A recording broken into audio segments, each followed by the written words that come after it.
खराडी परिसरात सुरू असलेल्या बनावट कॉल सेंटरवरती पुणे पोलिसांच्या गुन्हे शाखेने छापा टाकलाय।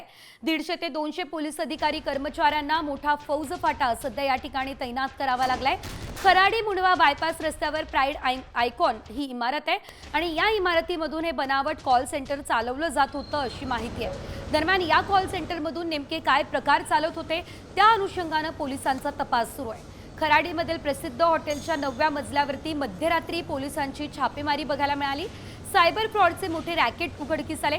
100हून अधिक जणांची धरपकड या ठिकाणी झाली आहे। अनेक तरुणींचा यामध्ये समावेश आहे। अनेक मोबाईल जप्त झालेले आहेत आणि याचाच आढावा आमचे प्रतिनिधी सागर आव्हाड यांनी घेतला। बघूया।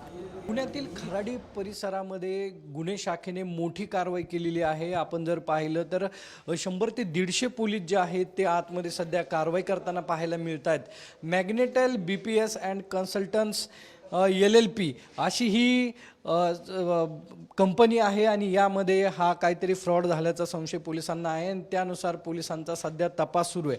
आपण जर पाहिलं तर पहाटेपासून ही कारवाई सुरू आहे। नेमकं यामध्ये किती जणांना ताब्यात घेतलं याबाबत अजून माहिती समजू शकलेली नाही। पोलिसांची कारवाई जी आहे ती आतमध्ये सुरू आहे। आपण जर पाहिलं तर पोलिसांनी काही महत्त्वाच्या गोष्टी ज्या आहेत त्या ताब्यामध्ये घेतलेल्या आहेत, त्याची चौकशी सध्या सुरू आहे आणि अत्यंत मोठी कारवाई जी आहे ती सध्या या कंपनीमध्ये सुरू आहे। ही BPO कंपनी आहे। नेमकं काय सायबर फ्रॉड या कंपनीमधून झालेला आहे याबाबत माहिती मिळू शकली नाही।